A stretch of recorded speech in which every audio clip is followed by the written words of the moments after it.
Ok, entonces, estuvimos viendo muchos algoritmos, pero ninguno de ellos tenía lo que sería implementado las decisiones. O sea, todos nuestros modelos eran, por así decirlo, computaciones matemáticas planas. O sea, la regresión lineal, por ejemplo, era simplemente la multiplicación de una entrada por un peso. Las redes neuronales no eran más que eso, a otra escala. Y ahora lo que vamos a ver son árboles de decisión, que los árboles de decisión, a diferencia de todos los modelos que vimos previamente, no van a tener, por así decirlo, pesos, sino que lo que van a tener simplemente son nodos de decisión. Entonces, los árboles de decisión van a sacar este rasgo de tener pesos para aprender, y lo que van a tener que hacer es aprender dónde cortar, o sea, dónde tomar la decisión. Lo vamos a ver un poquito más en profundidad, así que no se preocupen, pero bueno. Entonces, los objetivos de hoy son analizar la lógica del árbol de decisión, entender la ganancia de información, que es un concepto clave de los árboles de decisión, y comprender cómo difieren de las redes neuronales. Bueno, ese tercero medio que ya se lo dije, pero bueno, capaz que después vamos en más detalle. Entonces, un árbol de decisión se va a ver como esto. O sea, capaz que ya lo han visto antes, no es, o sea, gran novedad. Y la idea es que nosotros partimos de un nodo raíz, por ejemplo, acá tenemos las orejas, y dependiendo de, por ejemplo, bueno, este era un caso en el que queríamos clasificar entre gatos y no gatos. Entonces, partimos del nodo raíz en el que tenemos las orejas. Si la oreja es redonda, se va a ir, o sea, por ejemplo, tenemos acá el nodo raíz que tiene las orejas. Y acá tengo, por ejemplo, digamos, 20 ejemplos, de los cuales solo 10 son de gatos y 20 son en total. Entonces tengo 10 fotos que no son de gatos y 10 que son de gatos. O bueno, no necesariamente fotos, tienen que ser simplemente ejemplos. ¿Por qué? Porque a diferencia de previamente, acá lo que ya vamos a tener que tener son datos preprocesados. Bueno, igual esto ya lo hicimos previamente, pero por ejemplo, nosotros, o sea, el árbol de decisión no se va a tener que dar cuenta si la oreja es redonda o puntiaguda. ¿Me explico? Ese dato ya va a tener que estar presente. Eso es muy importante, porque el árbol de decisión no va a aprender a identificar en un gato orejas puntiagudas y orejas redondas, sino que lo que va a tener es una entrada X que va a tener, por ejemplo, no sé, orejas. ¿Qué más tiene? Bueno, la cara, y tiene también bigotes. Y lo que pongamos acá, o sea, por ejemplo, si decimos que la oreja es puntiaguda, este dato ya va a tener que estar presente. No es que el árbol de decisión no va a tener que adivinar. Esto ya va a estar como entrada. Va a ser parte de mi entrada X, del ejemplo. La cara también, si la cara es redonda o no, también va a tener que ser parte. Al igual que los bigotes. O sea, si tiene bigotes o no tiene bigotes, esto va a tener que estar como entrada. No es que mi árbol de decisión va a tener que detectar eso. El árbol de decisión lo único que va a ver son los datos de, o sea, va a ser la representación esta vectorial de cada ejemplo. Entonces vas a ver que, por ejemplo, las orejas de este ejemplo son puntiagudas y la cara es redonda,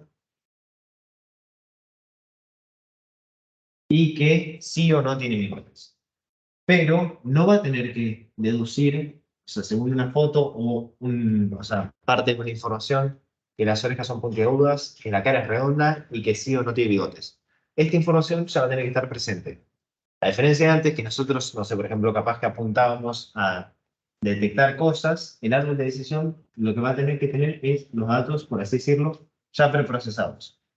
Igual, bueno, no es que los necesita ya preprocesados como tal, pero previamente capaz que no necesitábamos todos estos datos, por ejemplo, las orejas, la cara y los bigotes, y simplemente le damos la foto y el algoritmo lo hacía solo. En los árboles de decisión vamos a tener que tener, o bueno, números, porque capaz que tenemos capaz que también el peso del gato, o bueno, o del no gato, y cosas así, o bueno, las clases a lo que pertenecen. Recuerden que las clases pueden ser tranquilamente representadas con un número, entonces puntiagudo podría ser un 0 y no puntiagudo, o sea, y bueno, redonda podría ser un 1. Y entonces cara redonda podría ser un 0 y cara, bueno, no redonda podría ser un 1. Entonces, al fin y al cabo, todos recuerden que termina siendo números. Entonces, nosotros partimos del nodo raíz en el que vamos a clasificar según las orejas. Entonces, si las orejas son redondas, todos los ejemplos o sea, no me importa si son gatos o no gatos, porque todavía no sé si son gatos o no gatos, que tengan las orejas redondas, van a ir hacia este nodo de la derecha. Y los ejemplos que no tengan orejas redondas, o sea, que tengan orejas puntiagudas, van a ir hacia la izquierda. Si yo tuviese más clases, o sea, si yo tuviese una tercera clase, no sé, redonda, puntiaguda y cuadrada, por así decirlo, no sé cómo sería una oreja cuadrada, pero digamos que es una oreja cuadrada, no podría ser un triple nodo. O sea, no podría ser oreja redonda, puntiaguda y un tercero que es cuadrada. A lo sumo lo que puedo hacer es agrego a la salida de cada uno de estos otro más que diga cuadrada.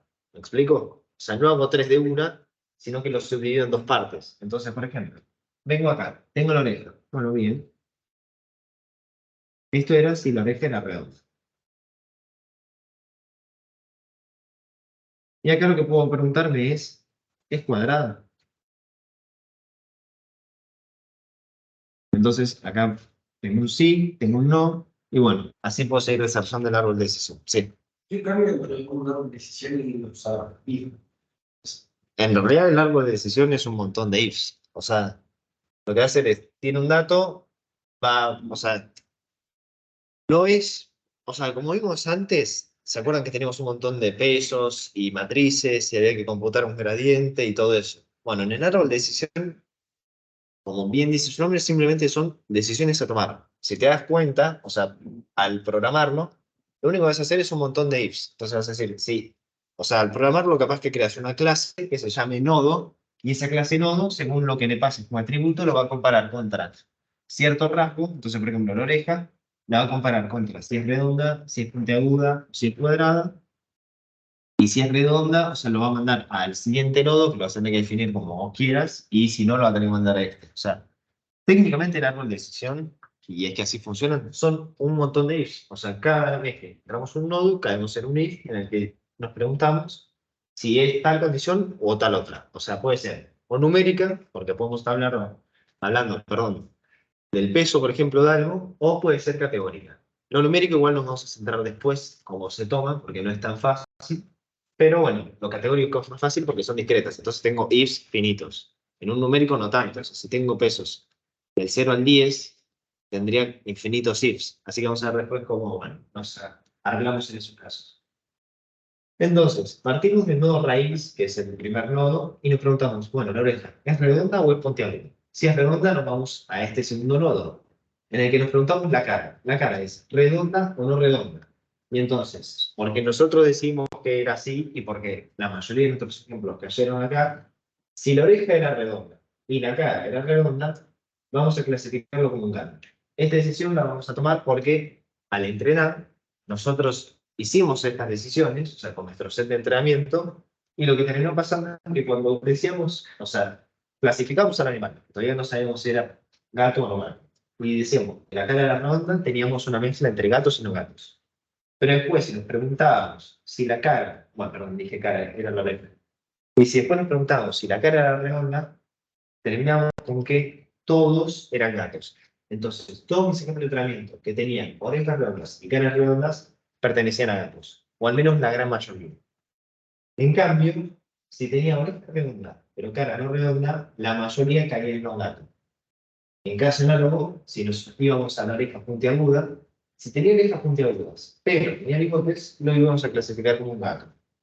Mientras que si tenía orejas puntiagudas y encima no tenía bigotes, la mayoría cayó en no gato. O sea, estas decisiones finales que yo tomo va a ser en base a lo que o sea, a lo que mi entrenamiento me dio. Que técnicamente el entrenamiento no se da con la actualización de Grant y todo eso, sino simplemente con medir la entropía. Que igual ya vamos a ver lo que es la entropía. Pero la entropía va a ser una forma de medir cuán bueno es mi nodo. Entonces, bueno, una pregunta bastante lógica sería, ¿cuándo dejamos de crear nodos? Porque uno diría, bueno, acá yo tengo esta cantidad de nodos, pero digamos que no llego a que acá son todos gatos, y acá son todos no gatos, y acá son todos gatos, y acá son todos no gatos. O sea, capaz que me quedan algunos datos mezclados, entonces el nodo final, este de cara, no, y el de bigotes, no son tan perfectos. ¿Qué podemos hacer? Seguimos creando nodos. Entonces, capaz que creamos otros graphs. Decimos, bueno, si la cara es media cuadrada y después sacamos, no sé, si encima tiene las orejas paradas, si encima tiene garras, y podemos ir creando nodos, no infinitamente, porque en algún momento se nos van a acabar los rasgos, lógicamente, o sea, si tengo solo que es 0,1 puntiaguda, 0,1 redonda y que tiene bigote sí o no, voy a estar limitado a simplemente 3 nodos, ¿no? Porque tengo el primero, clasifico por orejas, clasifico por cara y después clasifico por bigotes. Entonces, por ejemplo, lo que podría yo hacer es agarrar la oreja, clasifico en la cara y después de la cara lo que puedo hacer es también clasificar en cada una de estas salidas por bigotes. Y ahí es como que se me cuadruplica, o sea, no se me cuadruplican, mejor dicho, se me duplican los casos, ¿no? Porque a la salida, en vez de que acá diga gato y no gato, entonces, por ejemplo, acá diría cara, y en vez de que acá diga gato y no gato, lo que va a decir es bigotes en cada uno de ellos.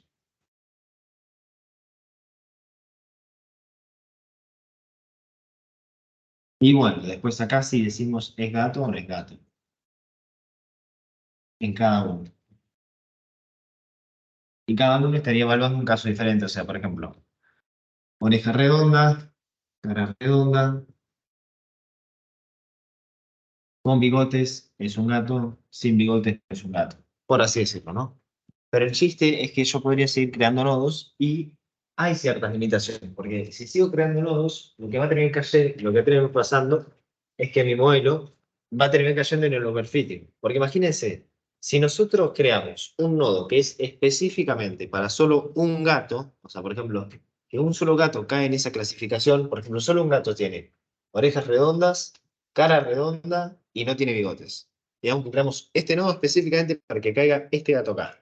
Y entonces acá lo que termina pasando es que tengo, por ejemplo, uno de uno, tengo un gato, y acá tengo, no sé, 0 de 2. Entonces, lo que termina pasando es que termino cayendo en el overfitting, porque capaz que es muy raro que yo, después, cuando tenga datos reales, tenga justo un gato que tenga la oreja redonda, la cara redonda, y que no tenga bigotes, y que encima sea un gato. Capaz que la mayoría eran no gatos. Entonces, como regla de mano, podemos dejar de creárnoslos cuando en un nodo ya simplemente son todas una clase. Entonces, por ejemplo, partimos de un nodo que son de bigotes, ¿no? En el que tenemos 10 de 20 que eran gatos. Entonces, si clasificamos por bigotes, si tienen o no tienen bigotes, nos encontramos que creamos un nodo en el que quedan 10 de 10 gatos, entonces ya tengo todos los gatos en un nodo, y en el otro nodo me quedan 0 de 10 gatos. Entonces tengo un nodo en el que no tengo gatos. Y acá yo cortaría, o sea, ¿para qué seguiría creando si acá simplemente ya clasifiqué bien entre gatos y no gatos? ¿Entienden? O sea, no hace falta crear más nodos porque ya en cada nodo tengo perfectamente toda la cantidad de gatos y no gatos.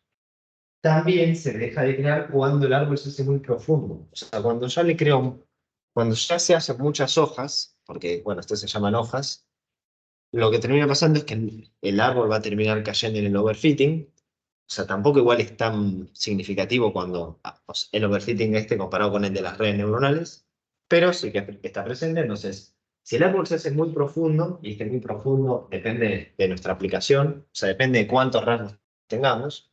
Por ejemplo, acá que tenemos 3 rasgos, y capaz que muy profundo es hacerlo acá. O sea, hacer 3 nodos se hace muy profundo porque se hace muy específico para un caso de un gato. Entonces, mejor cortar antes, que tenga cierto error, pero al menos no es tan, o sea, no cae tanto en el overfitting y generaliza mejor. Sí.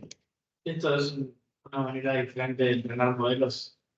Por así decirlo, sí, porque, o sea, acá no vamos a hablar más de costos, o sea, podemos llegar a hablar de costos, pero no vamos a hablar más de actualización en gradiente. O sea, acá no va a haber ningún parámetro, por así decirlo, a actualizar, simplemente a lo sumo lo que vamos a poder actualizar es qué evaluamos, ¿no? O sea, ¿contra qué comparamos? O sea, cambiamos la condición del if, pero no vamos a cambiar ningún parámetro que multiplique por nada. Entonces no es como que va a haber una convergencia o divergencia del modelo. Eso ya no va a estar.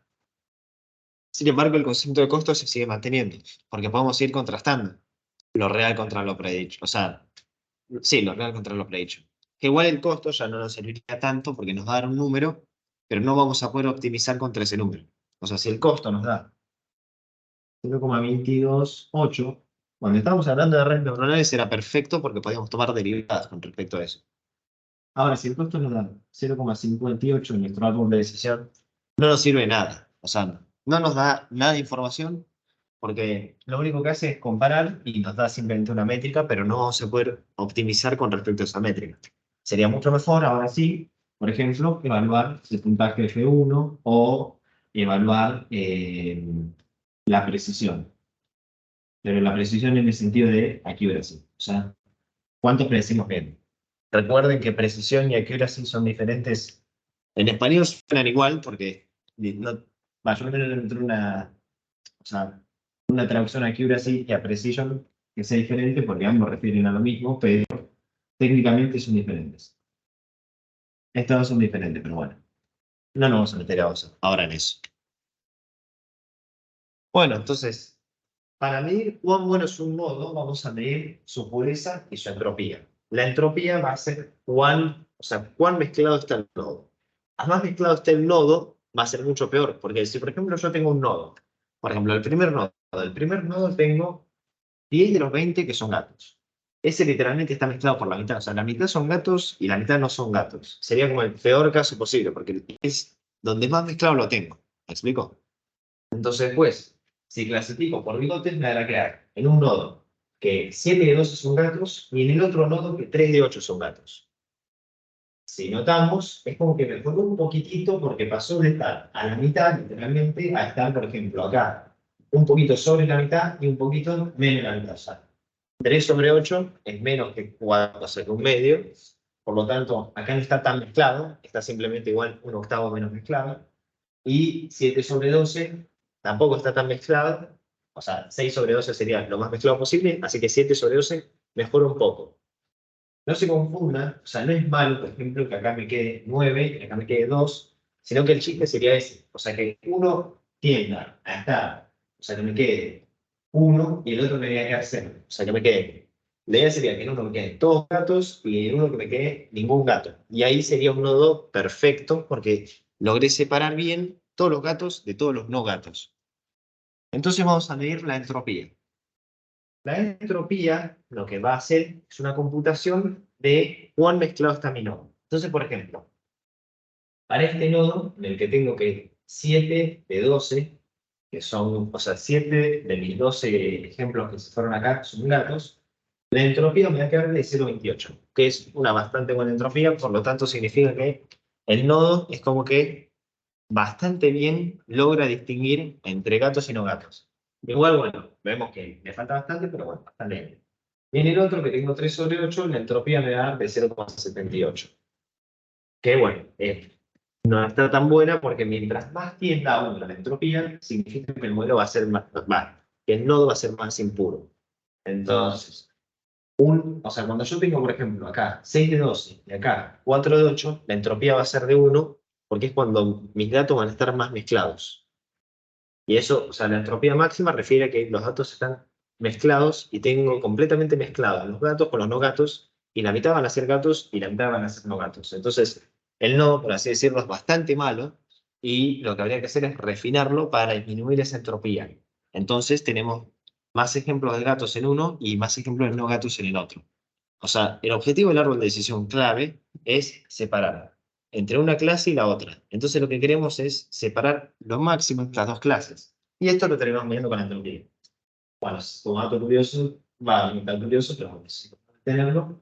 Para medir la entropía de un nodo, lo que hacemos es computamos menos P1, que P1 simplemente ser la proporción de cierta clase sobre el ejemplo total. O sea, sobre la cantidad de ejemplos que se fueron a ese nodo. Entonces, aquí tenemos 10 de 20, entonces serán 10 de los 20 ejemplos eran claros.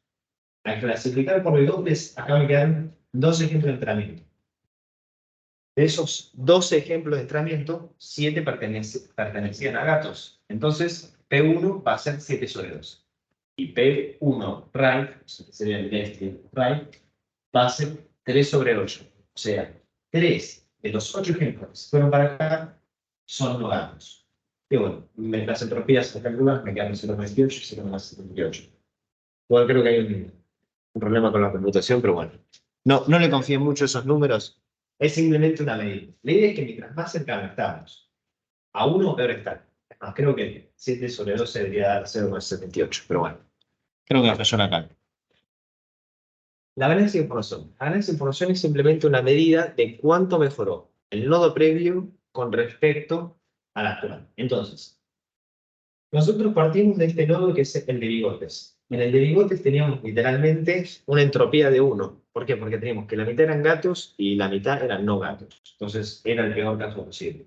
Entonces, lo que hacemos para calcular la ganancia de información es, tenemos la entropía del nodo raíz, que va a ser el nodo previo, de donde salieron estos dos, y le voy a restar el W1F, que va a ser, o sea, va a servir como suerte de peso. Entonces, lo que hacemos es W1Left va a ser la proporción de ejemplos que pertenecen, o sea, a mi dataset total que están en este nodo. Entonces, por ejemplo, cuando nosotros clasificamos por bigotes y decimos que sí tiene bigotes, 12 de mis 20 ejemplos se van a este nodo.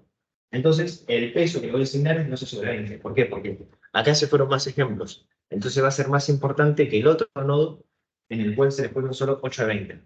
Lo que tiende a hacer esto es que nosotros en nodos en los que no se hayan ido tantos ejemplos, no va a importar tanto si son tan puros, sino que me importa más donde haya más cantidad de ejemplos.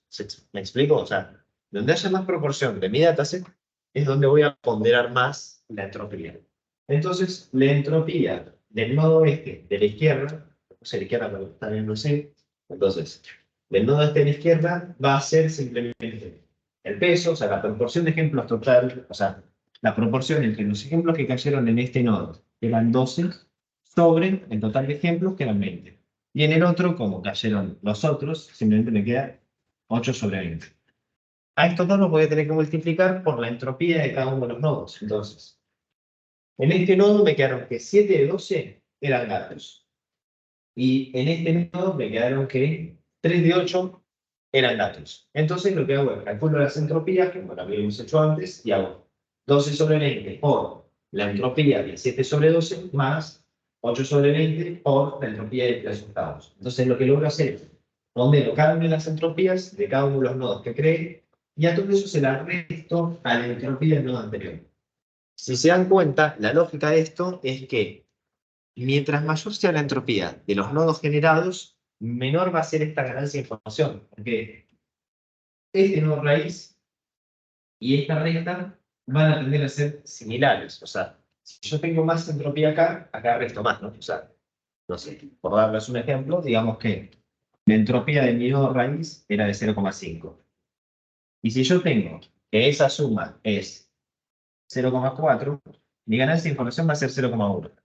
Entonces, a lo que apunta esto es, mientras menor sea la entropía de los nodos que creamos, mayor va a ser la ganancia de información. Entonces, por ejemplo, si yo tenía una entropía de 0,5 al principio y después tengo una entropía de 0, 0,5 menos 0 es 0,5.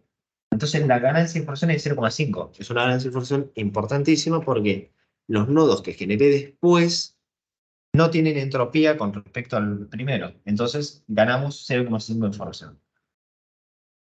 Bueno, en este caso, de que nos quedan estas proporciones, la ganancia de información, dense cuenta que es de 0,0304. ¿Por qué? Porque si nos ponemos a ver al detalle, es como que no cambió mucho. O sea, simplemente al clasificar por bigotes, lo que logramos es que 7 de los 12 sean clasificados, o sea, sean gatos. Y en el otro que 3 de 8 sean gatos. Si nos damos cuenta, eso está muy cercano a que sea la mitad. O sea, en uno está a 1 sobre 12 y en el otro está a 1 octavo, ¿no? De estar en la mitad. O sea, era un ejemplo más que se pasaba para acá y ya estamos en el mismo caso, con una entropía del 50%, porque tenía, no, una entropía de 1, no es 50%. Entonces tenemos una entropía de la mitad de mis ejemplos. Entonces lo que iba a pasar es que acá tenía 6 sobre 12 y acá 4 sobre 8. Entonces, la entropía va a medir que al clasificar por bigotes, la verdad que no cambió mucho. Entonces, la ganancia de información cuando nosotros clasificamos por bigotes no es significativa. Y entonces, la idea sería elegir otra forma de clasificar para maximizar esta ganancia de información. Capaz que si yo clasifico por la oreja o por la cara, voy a tener mucho mejores resultados porque la entropía va a caer mucho más. Entonces, va a dar una mayor ganancia de información. Esto ya es simplemente la lógica, y es que los árboles de decisión van a tener un aprendizaje recursivo. Entonces, nosotros partimos del nodo raíz y nos vamos desviando hacia las hojas que vamos a crear. Entonces, por ejemplo, hicimos bigotes y teníamos 10 de pelo. Después nos vamos en un nodo en la cara y en otro pelo. Digamos que este puede ser sí bigotes y bigotes no. No lo escribí, pero podría ser cualquier otra cosa. Entonces la idea es que acá me quedaron 12 de mis 20 ejemplos. Y de esos 12, 7 eran gatos. Entonces, lo que voy a tener que hacer es redefinir qué va a ser la raíz. Porque para estos dos, que son los nodos que voy a crear una vez que yo clasifique por cara, entre gato y no gato, la raíz no la voy a comparar contra la de bigotes original.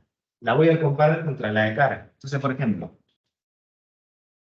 si acá yo tenía 10 de 20 y acá yo tengo 7 sobre 12, la entropía del nodo raíz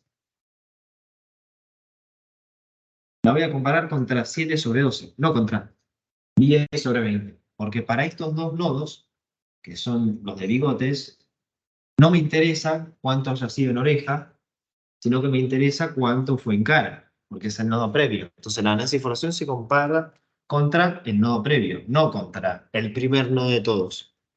El aprendizaje recursivo solo lleva a eso, entonces lo que hacemos es definimos qué es la raíz en cada uno de los nodos. Entonces, si ven, creamos un P2 raíz rojo y un P2 raíz violeta, porque el de la izquierda y el de la derecha son diferentes raíces para diferentes hojas. Esa es la única lógica. Esta parte me siguieron no. Bueno, y eso serían los árboles de decisión. Entonces, ruta de aprendizaje vimos los algoritmos de inteligencia artificial tradicional, la regresión lineal, la regresión de Sigmoid, ya la deberían tener bastante clara. Las redes neuronales después vimos que eran modelos que tomaban los principios que ya habíamos visto, o sea, regresión lineal y regresión logística, pero lo llevaban a otra escala porque metían muchas matrices entre medio.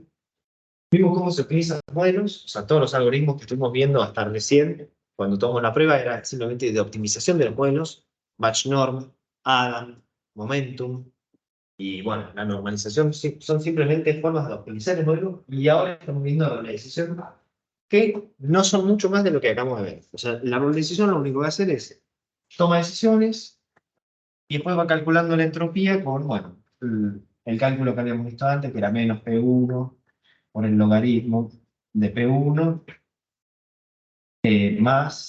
menos 1 menos P1 por el logaritmo P1 menos P1.